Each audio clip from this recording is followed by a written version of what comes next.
you're watching you're watching AE News, and I'm your host Nadia Jani. Let's take a look at today's top stories. Iran vows to destroy Middle East water and energy facilities if US attacks power plants as deadline looms nearer. NATO chief says he's absolutely convinced the alliance will be able to reopen the Strait of Hormuz. And 2 pilots killed after plane and ground vehicle collide at New York's LaGuardia Airport.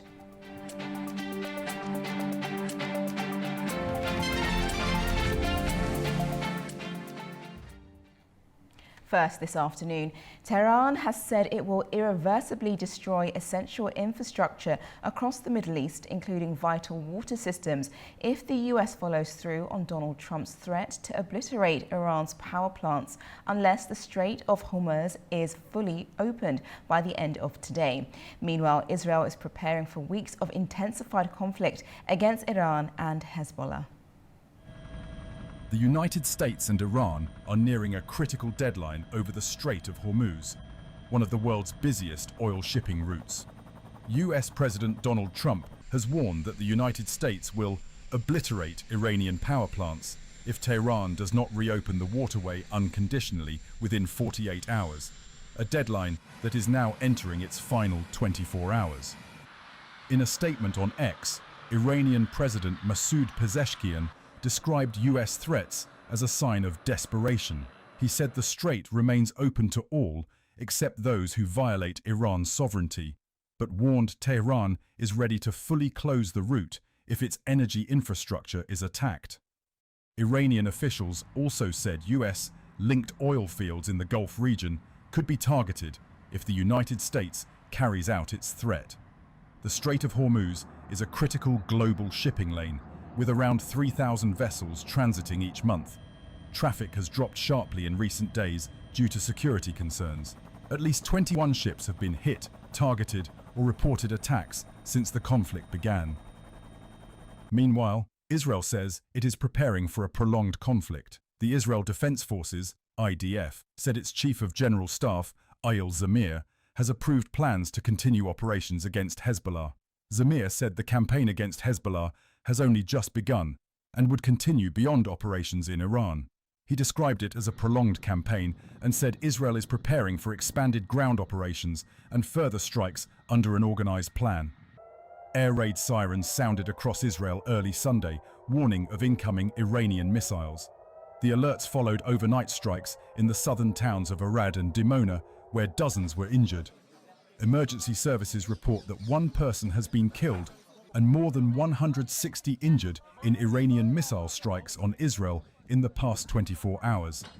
The IDF says it expects several more weeks of fighting against Iran and Hezbollah as it prepares to expand operations in Lebanon. Staying on the conflict, in an interview with Fox News, NATO Secretary General Mark Rutte says 22 countries are now coordinating efforts to restore access through the Strait of Hormuz. He stressed the need for allies to act together. Here's what he had to say. When it comes to the strait, what we need to do is to work together. These 22 nations, again, most of them from NATO, but also the other ones I mentioned, to work through what is needed, when is it needed, and how we will make this together as soon as the time is ripe to get this done, to make sure that the Strait of Hormuz opens up. Staying on this story, I'm now joined by Osama Rizvi, a political analyst and founder of Rizvi Insights. Hello and welcome to the program. We're going to get straight into it. NATO countries, as you just heard, plus a few others are working together to open up the Strait of Hormuz. What could they possibly do to encourage more ships to pass through this route? Well, thank you so much for having me today. I think it's a very interesting topic, and all of us are just conjecturing. We are surmising what can be the possible ways. I believe, once again, that there are only 2 ways that Strait of Hormuz can be opened. The first one is through diplomacy, through bringing all the parties to table. And the second one is only if Iran wants it. If there is anything that we have learned, is that recently we cannot browbeat, bully Iran into opening its strait. It simply won't work. Now, I can see that even though there is a deadline going on, I can see some pockets like Masoud Pezeshkian's tweet, some wording there, the Mark Rutte's comments, and I can see even if Iran does not opens it indefinitely, Trump would have some sort of niche to save face. But all of this will be very close brinksmanship diplomatic maneuvering. Apart from that, things are pretty tense, and further escalation can unfortunately be expected. And the UK and the US held a phone conversation yesterday on Sunday to talk about this and go into much detail. And now we know that British Prime Minister Keir Starmer is currently holding an emergency meeting on the economic ramifications of the Strait of Hormuz. What do you think US allied countries can do as well to assist with opening up the passageway? We know that the oil prices are being felt by a number of countries across the globe, and a lot are scrambling to figure out what to do. So is there something, you mentioned that it's up to Iran if they want to open it up, but is there any extra pressure that other countries could add to that? Once again, I mean, if I go by my precedent that I've just mentioned, I don't think there are any sort of pressure that can be put up on Iran at the moment. What these countries can do or how they can help is one way they can urge for negotiations, they can urge for diplomatic solution of this conflict that we are going through. Apart from that, any move toward military escalation or toward sort of forcing Iran to open the strait would not yield the results that everyone wants at the moment. I think it is time that everyone realizes that because of the very geography, because of sheer geographical reasons, no other country has a say in opening the strait as much as Iran does. So we need to accept it and move forward from there. Well, that's the thing, isn't it? And because of Trump's 48-hour threat, everyone's very much, as you mentioned, very tense, looking to find out what will happen. But Iran has hit back and said, you know what, if you do, attack our power plants, we will retaliate. Do you think that the US will deliver on the threat if Iran does not play ball in that area? Well, I mean, that's the billion-dollar or trillion-dollar question at the moment. We know that this is today is Monday, so markets are even open. Anyone who knows the answer is going to make a lot of money. Apart from that, I still think that by giving such ultimatums, time-bounded ultimatums, US is sort of pushing itself back into corners because even if they have to deliver for this, the reaction from Iran is certain. We have now precedent of this reaction, and Gulf countries that have invested over $4 trillion in the US, they must be now rethinking their approach that should we be doing this, all of this money in US and their associated projects, but we don't have any say because it isn't the US that is going to suffer, right? It is asymmetrical relationship. It is US assets or mainly the Gulf countries and their assets that are going to, and their population that are going to suffer in this conflict. So it's a very dramatic situation right now. I hope and pray that we don't see further escalation. But if you ask me, like, is there a possibility? 100% there is a possibility because in war and egos, especially the war of egos, anything is possible. Well, yes, we're definitely paying close attention. And as you mentioned there, obviously, the wider region is very much looking into this. What is the long-term effect then if the strait does not open? We know that we're seeing this in dramatic oil prices rising, but how will that affect a number of countries across the globe? Well, I mean, I don't know where to start from even. If, for instance, oil and gas is one thing, then we also have food prices, global fertilizers. I continue to remind that the strait also serves as a very important choke point in supplying fertilizers and urea towards the different countries. Food price increase is also linked directly with social unrest. Scientifically, there has been researches on this. Then on the other hand, countries like Pakistan, India, South Asian countries, even Korea, Japan, Taiwan, Thailand, all of these countries, Asian countries, are really dependent upon this strait. And if you say that if this goes on forever, or I mean for a few more months, the consequences would be unprecedented because we have not seen such a long closure of Hormuz.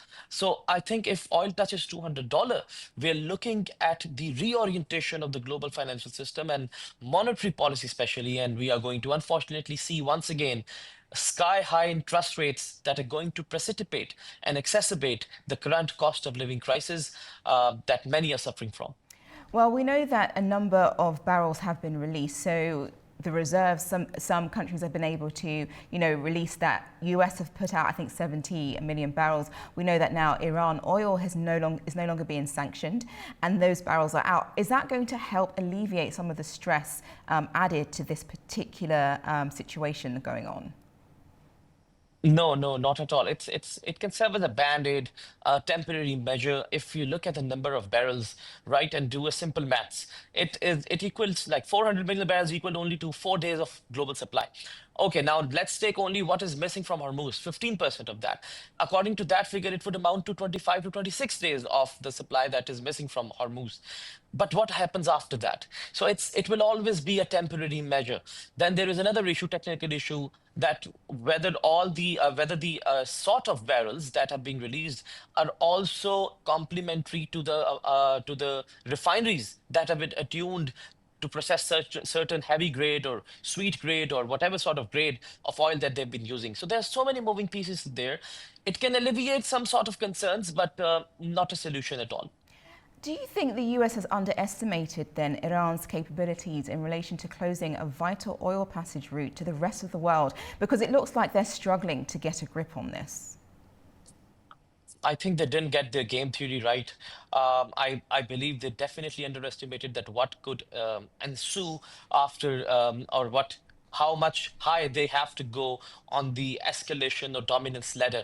Right now, desalination plants, very, very critical assets, especially for Saudi Arabia, where Riyadh, 90% of its drinking water comes from one desalination plant, Jubail plant. So, I mean, the situation is very tense, and for US right now to give such ultimatums, I don't think that's even a good war strategy. So let's see what they have in their up their sleeve. I don't know what is going to happen next. Actually, no one knows. But things look pretty tense. I think it has the potential to get worse, certainly before it gets better. Well, in that, as you mentioned, obviously it's going to be down to Iran to make the final choice in regards. Are they the one with a stronger hand in this? Do they hold all the cards because of their ability to close the Strait of Hormuz and have that kind of autonomy over that? Is it more for them to make sure that their demands are heard? What is it that Iran would want out of that?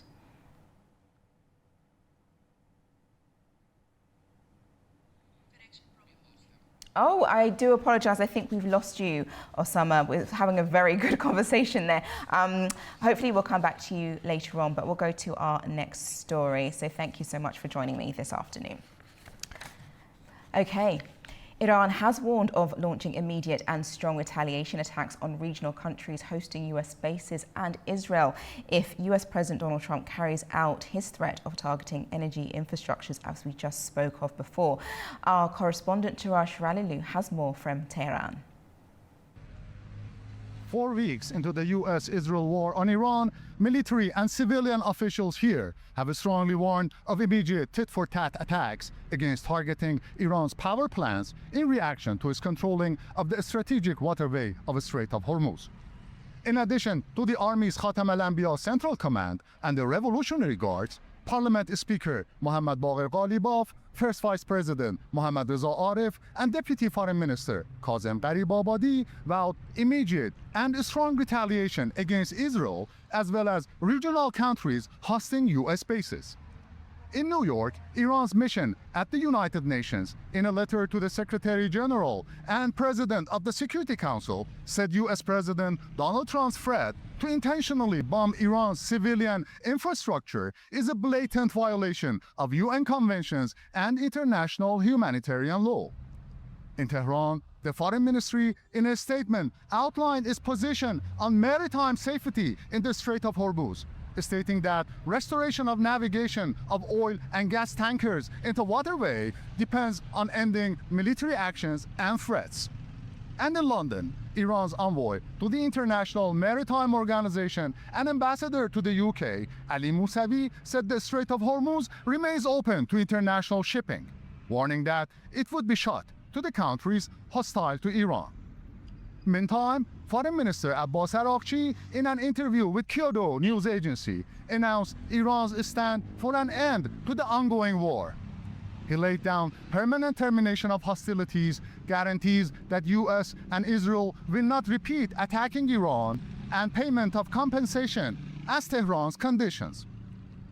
And in a new development, Iran's top diplomat held phone conversations with his Omani and Indian counterparts, as well as EU foreign policy chief. According to official news media, the talks focus on the latest war developments. But mediation efforts were also reported unofficially as the war entered its 24th day with no sign of a de-escalation. Turaj Shiralilu in downtown Tehran for A News. Staying on the conflict, US President Donald Trump and UK Prime Minister Keir Starmer say restoring flows through the Strait of Hormuz is vital for global energy stability. In London, an emergency COBRA meeting will be held later this morning to assess the economic impact. UK Prime Minister Keir Starmer and US President Donald Trump have stressed the urgent need to reopen the Strait of Hormuz during a phone call on Sunday as tensions in the Middle East continue to escalate. A spokesperson for Downing Street said the two leaders agreed that restoring shipping through the strait is essential to stabilizing global energy markets. The waterway is one of the world's most critical oil transit routes, with around 20% of global oil and liquefied natural gas supplies typically passing through it each day. However, traffic has dropped by about 95% since the outbreak of conflict on February 28th, when US and Israeli strikes targeted Iran. The disruption has sent shockwaves through global markets, with crude oil prices rising by roughly 45% to around $106 per barrel, increasing concerns over inflation and the cost of living worldwide. Starmer is set to chair an emergency COBRA meeting on Monday to assess the economic fallout. The meeting will bring together senior ministers along with Andrew Bailey to discuss energy security, supply chain disruptions, and the potential impact on households and businesses. Officials say Starmer and Trump agreed to stay in close contact amid growing fears that further escalation could deepen the global energy crisis and place additional strain on already fragile economic conditions. Tensions between Israel and Hezbollah persist after Israeli airstrikes struck multiple towns in southern Lebanon and targeted a key coastal bridge which killed several people and injured dozens. Here's more. At least 4 people have been killed and 46 others injured in a wave of Israeli airstrikes across southern Lebanon, according to the Lebanese Health Ministry.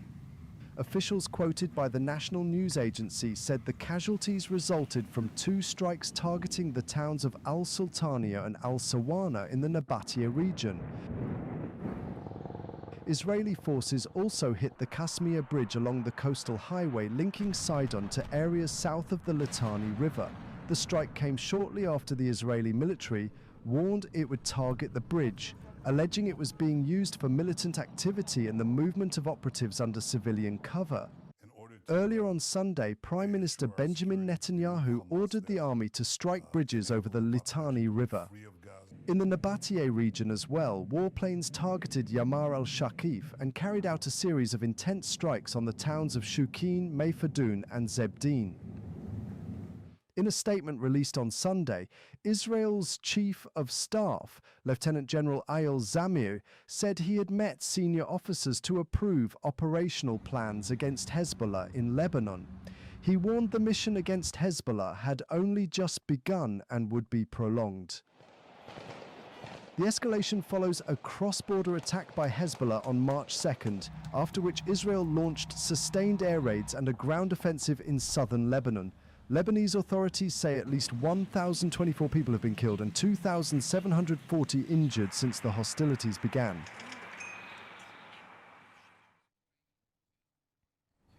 Turning to the global market, and oil prices remain broadly steady on Monday, after markets weighed rising tensions in the Middle East against the prospect of increased supply. Brent crude hovered just above $110 a barrel, slipping slightly to $112, while US West Texas Intermediate edged higher to roughly $98. Analysts say prices could climb further if tensions escalate, with some forecasts suggesting Brent may rise to between $120 and $150 a barrel. Investors are weighing threats from Washington and Tehran after US wavered sanctions on 140 million Iranian barrels of oil entering global markets, the highest since 2022. The Trump administration says immigration and customs enforcement agents will be deployed to U.S. airports from today to help manage long security lines. President Donald Trump announced the move, while Border Czar Tom Homan said details are still being finalized. The plan has drawn criticism from the union representing Transportation Security Administration staff, which says trained officers should be paid rather than replaced by untrained armed agents. Passengers have faced long delays in recent days as a partial government shutdown leaves the workers unpaid, worsening staff shortages and disrupting airport operations. 2 people have been killed after an Air Canada jet collided with a ground vehicle while landing at New York's LaGuardia airport on Sunday evening. The plane landed after arriving from Montreal with 76 people on board, including staff, and collided with a fire truck at around 24 miles per hour. Both the pilot and co-pilot were killed, while 2 officers in the fire truck suffered serious injuries but are currently in stable condition. The accident forced the airport to close temporarily, and it remains unclear when the normal operations will resume. LaGuardia is one of the 3 major airports serving the New York City area. Turning to France and its mayoral city elections, and a victory for socialist Emmanuel Grégoire, who defeated conservative rival Rachida Dati to become Paris's new mayor. There were plenty more winners and losers as votes were counted overnight. Here's the roundup. Emmanuel Grégoire has won the Paris mayoral election, defeating former minister Rachida Dati and extending the left's 25-year control of the capital. For tomorrow, our country enters its next democratic chapter, the 2027 presidential election. We had a taste of it during these municipal elections. The battle for France will be harsh, it will be violent, and it will be crucial. The masks have come off, and many are ready to abandon what they believe in. Many are ready for all kinds of alliances for a few points in the polls. The women and men of Paris have proven it today. When faced with their history, when alone with their consciences in the voting booth, Parisians rise to the occasion. Other candidates, including far-right figure Sarah Knafo, had withdrawn in support of Dati ahead of the vote. Dati, who campaigned on improving security and cleanliness, conceded defeat, saying she had failed to convince voters that change was necessary. She also criticised what she described as below-the-belt attacks during the campaign, adding that division had taken its toll. Grégoire said his victory sends a message from the capital.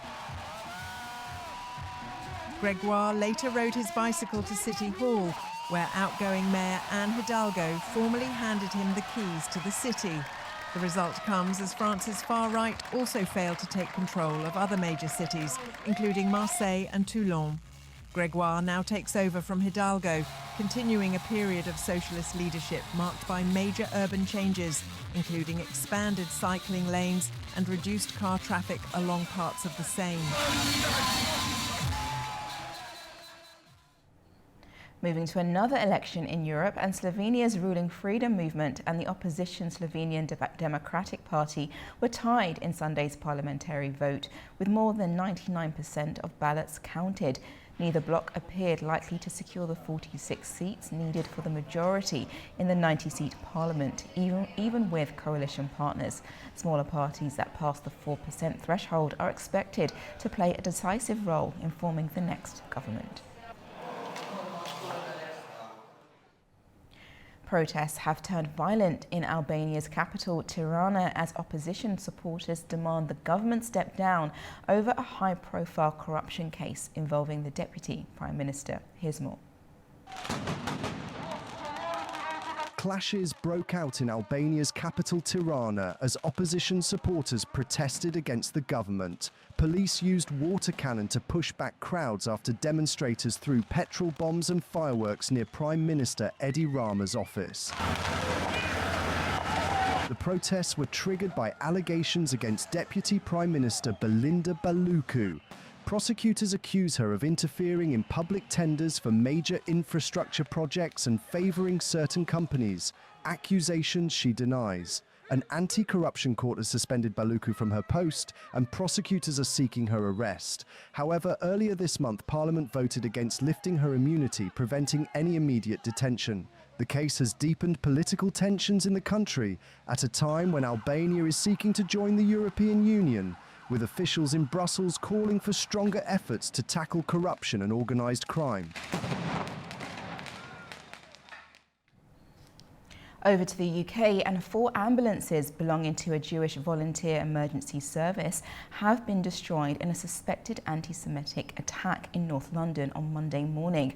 Police say the vehicles operated by Hatzolah were set alight overnight, and the case is being treated as a hate crime.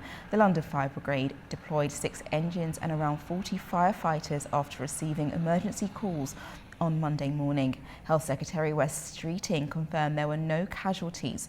Prime Minister Keir Starmer condemned the incident as a deeply shocking anti-Semitic attack, stressing that such hatred has no place in society. An explosion in Rome's Piani del Sol area has caused several apartment buildings to collapse, leaving at least 3 people injured and forcing dozens to evacuate. Those injured included an elderly couple, and a 24-year-old man was taken to hospital. Several teams of firefighters and police were sent to the area to deal with the aftermath of the explosion. Mayor Roberto Galtieri thanked emergency services and said firefighters will determine the cause, but added it appears to be liquefied petroleum gas cylinder in one of the houses.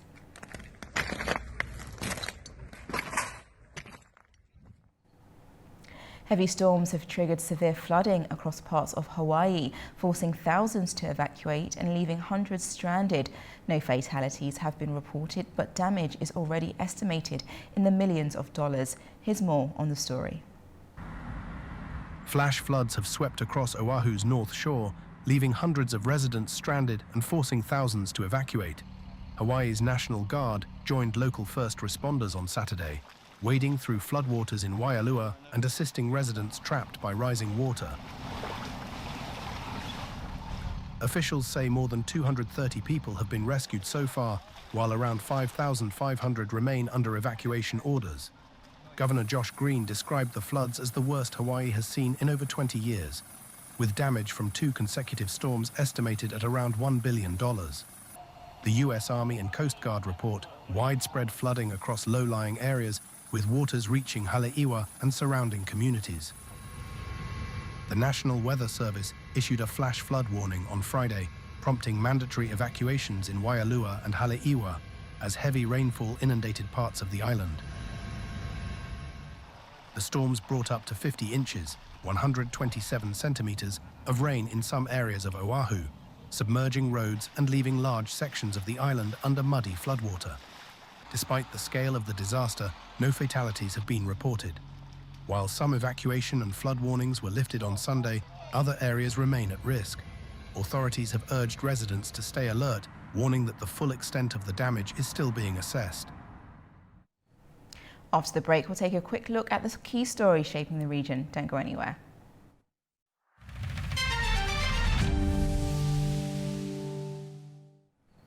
Welcome back to A News. Now let's turn to the region, and we head first over to Turkey, where 3 Turkish nationals were killed in a helicopter crash over the weekend in Qatar in an incident involving a joint Turkish-Qatari military mission. Officials say the aircraft went down during training activities in Qatar's territorial waters. Let's go to Ross Cullen for more. 3 Turkish nationals, including a Turkish military officer serving in the Qatar-Turkey Joint Forces Command in Doha, were killed in a helicopter crash in Qatar's territorial waters over the weekend. All 7 people aboard the aircraft have since been confirmed dead. According to Turkey's Ministry of National Defense, the helicopter belonged to the Qatari Armed Forces and was conducting routine training activities when it crashed into the sea on Saturday evening. Among the victims were 1 Turkish military officer and 2 technicians from Aselsan, a major Turkish defense company. The ministry said 4 members of the Qatari Armed Forces had also been killed in the accident. Officials added that the exact cause of the crash would be determined following an investigation by Qatari authorities. Qatar's defense ministry later said that the helicopter had suffered a technical failure during a routine mission before going down in regional waters. There was no indication that hostile action played any role in the incident. Turkey's defense ministry has stressed that military coordination activities between Ankara and Doha were continuing uninterrupted within the framework of existing agreements. The United Arab Emirates, for its part, issued a statement expressing condolences to the families of the victims and to both Turkey and Qatar. The helicopter crash occurred amid heightened regional tensions. Since the start of joint U.S.-Israeli attacks on Iran in late February, Qatar has faced repeated drone and missile strikes. The country's Ras Laffan industrial city has been hit multiple times, raising concerns about regional security and military activity in Gulf waters. This is Adam Morrow for A News in Istanbul, Turkey. Thank you. That was Adam Morrow there before I said a different correspondent. Well, now we turn to Armenia, and Armenia plans to lease long-neglected agricultural land to active farmers under a new government initiative, a plan aimed at boosting agriculture in the country. Prime Minister Nikol Pashinyan said the proposal is aimed at bringing unused land back into production while protecting the rights of landowners. Under the plan, land that has been left idle for years could be leased with rental payments held in a designated account. If the original owners come forward, they will receive the accumulated rent.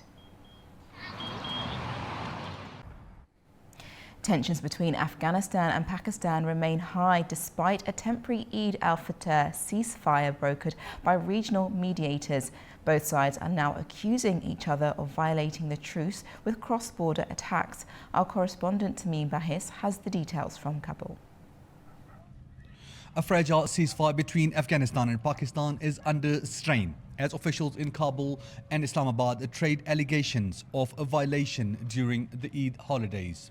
Afghan authorities say Pakistan forces fired mortar shells on Sunday morning into Narai district of Kunar province, killing one civilian and injuring a woman. Afghanistan's Ministry of Defense says additional violations occurred along the Durand line, adding that several civilians were reportedly killed on the first day of Eid. The ministry says Afghan forces have so far refrained from retaliatory actions to avoid further escalation, but warned they would respond decisively if incidents continue. Meanwhile, Pakistani media report that a mortar allegedly fired from Afghanistan struck a house in central Kurram in Khyber Pakhtunkhwa province, killing one civilian and injuring three others. Islamabad has rejected Afghan allegations, with Pakistan's Ministry of Information and Broadcasting calling the claims ridiculous and baseless. In a statement, the ministry said Pakistan has not violated the ceasefire and accused Afghan authorities of spreading falsehoods.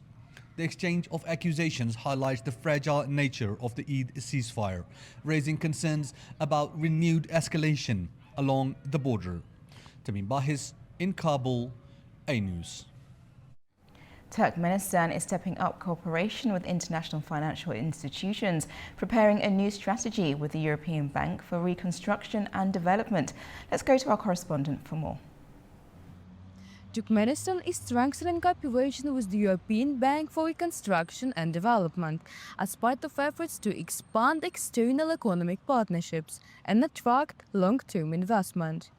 Plans for a new cooperation strategy covering 2026 to 2030 were presented during a Cabinet of Ministers meeting chaired by President Serdar Berdimuhamedov. The document is expected to serve as a framework for financing projects in both the public and private sectors. Turkmenistan has been a member of the EBRD since 1992, with more than 80 projects implemented to support financial sector modernization, trade and industrial growth. Looking ahead, cooperation is expected to focus on transport and logistics infrastructure, including the construction and modernization of railways and highways.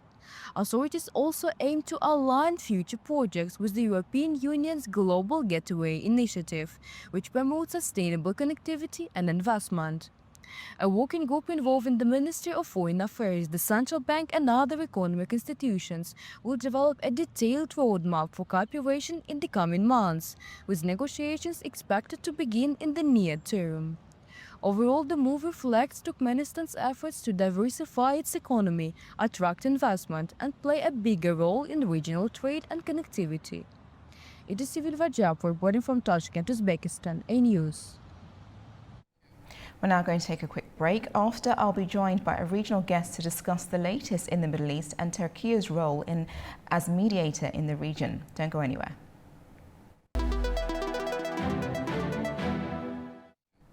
Welcome back to A News, and staying with our top story, as a regional power, Turkey is also playing an increasingly important role as a mediator in the conflict. The Turkish Foreign Minister Hakan Fidan held telephone talks with officials from Iran, the US and the EU and Egypt to discuss measures aimed at ending the war in the Middle East.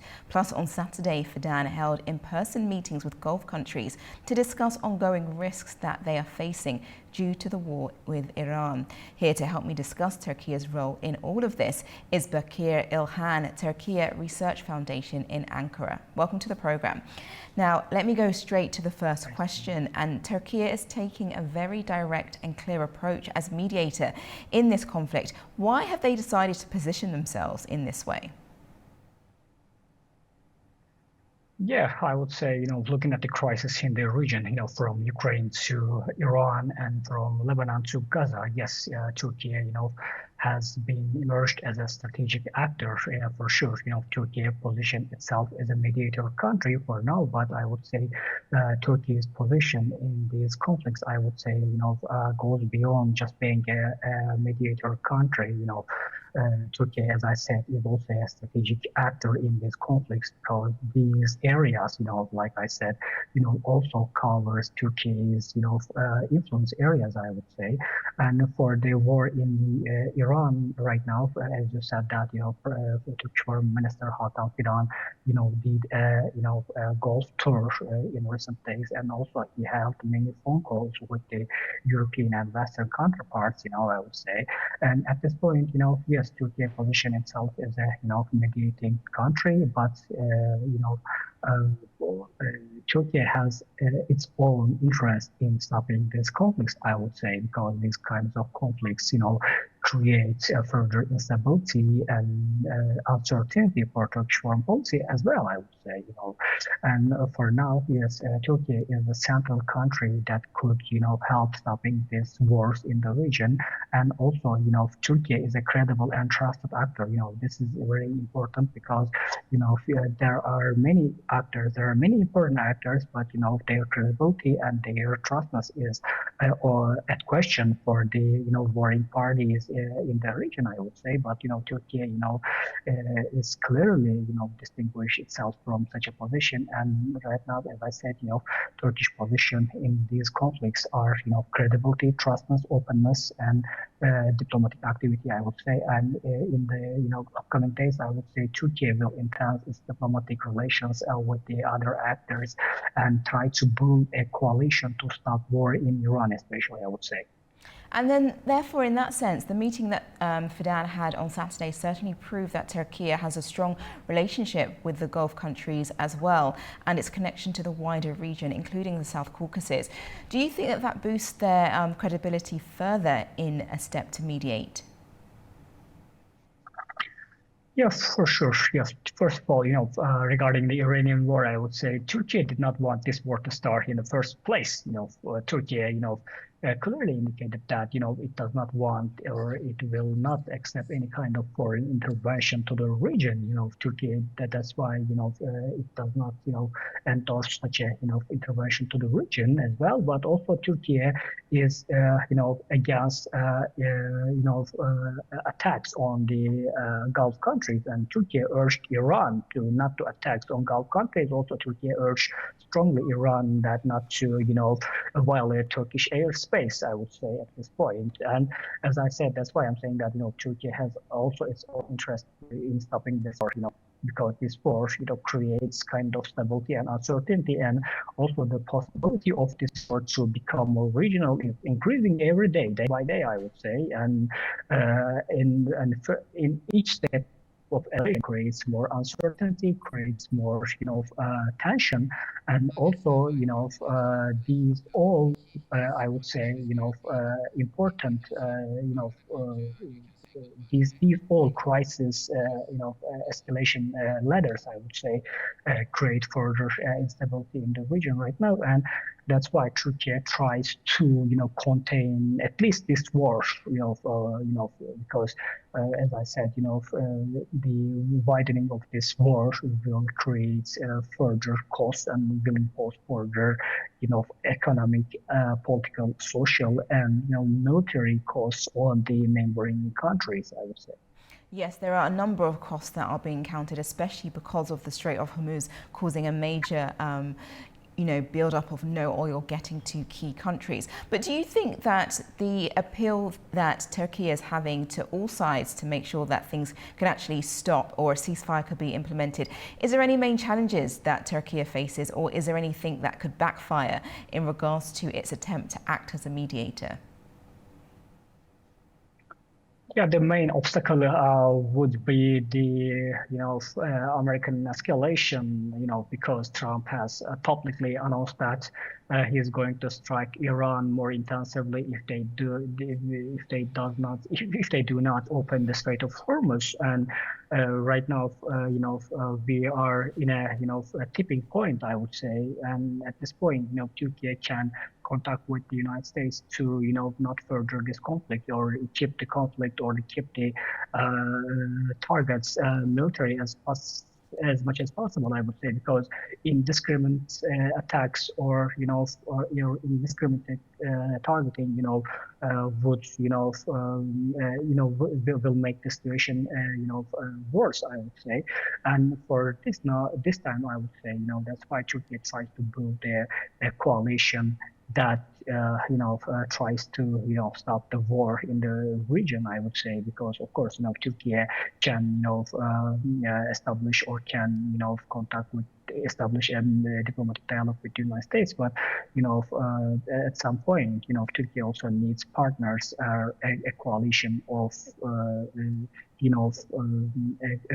regional countries to stop this war, to create leverage over the United States. Because I believe that at some point, if the United States, decides to, stop this war, I would say, the likelihood of the ceasefire will increase, I would say, because, of course, the United States is got too much, costs, and they got imposed on many costs. But at some point, the United States still has the upper hand in this war, I would say. And when Trump administration, decides to, stop this war, I would say Iran will also want to, come to the negotiation table. Of course, the terms of the negotiation could be discussed in further, but for now, I think both sides, both Iran and both the United States,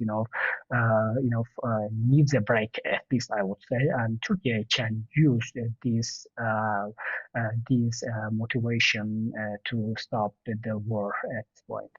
And this isn't the first time that Turkey has played an active mediator role. As you mentioned before, they've also been a part of trying to mediate between Ukraine and Russia in regards to what's happening there. Why is that particular role of position of key importance to them? Yeah, I would say this is a map Turkey's foreign policy principle, I would say, because looking at the recent crisis, the recent regional crises, from the war in Ukraine to the war in Iran, I would say, there is a clear principle in Turkish foreign policy. I would say I can describe it as a balanced foreign policy, not a balance of foreign policy, because there is a difference between a balanced foreign policy and a balance of power foreign policy, and it's not a rhetorical difference, I would say. A balance of power foreign policy, for example, indicates you or requires you to invest in the security of the weaker side in a conflict, or side with the weaker side. This is what a balance of power foreign policy would require. But on the other hand, a balanced foreign policy, requires you to be cautious and requires you to engage in dialogue with the both parties, and and if the crisis, is not is not directly a crisis that challenges or creates difficulties for your urgent national security needs, I would say then you're going to be cautious at some point, and you need to maintain both dialogue and deterrence with both parties or the all parties, I would say. And that's why Turkey's foreign policy, I would say, is a balanced foreign policy at this point, because take Ukraine war, I would say, Turkey did not attend the cascades of sanctions over Russia. Turkey did not bandwagon with the European countries, and also Turkey did not accept the Russian intervention in Ukraine at this point. For example, a balance of power foreign policy would require Turkey to side with Ukraine, but Turkey just tried to engage or try to open the all diplomatic channels with the both Russian side and the Ukrainian side, and Turkey did not, for example, challenge the Russian power, or Turkey did not just directly or only supported Ukraine. And as for the Iranian war, the same. Just sorry to interrupt. Sorry, I want to get to this last question before I need to let you go. So just very quickly, sorry, in regards to the discussion that we're having, Turkey's foreign minister has also said it wanted its efforts to be considered amongst EU countries with keen interest to carry out the membership process in regards to joining the EU. Why is that important to Turkey at this particular time as well? Yeah, the European diplomatic involvement is also will also be an important factor for stopping this war, because the European countries also bear some cost from this war. Say, of course, they at some point, they could also be happy about to the nuclear and ballistic missile capacity, but the Strait of Hormuz lost, or as long as the Iran Strait of Hormuz, and they will also keep bearing this cost, and also, they bear economic cost, military cost, and society. Also, that's why I believe that Turkey's, efforts to, bring the European countries. Mr. Ilhan, I think we're getting quite a scratchy line. I think you're breaking up a little bit, so I do apologise. I'm not being able to hear you correctly. But thank you so much for joining me this afternoon and for your insights on the questions that you were able to answer in full. Thank you again, Mr. Ilhan. Thank you. Have a good time. Well, that's the news for the hour. Thank you very much for joining me. Make sure you stay tuned to A News for further updates throughout the course of the day. Take care.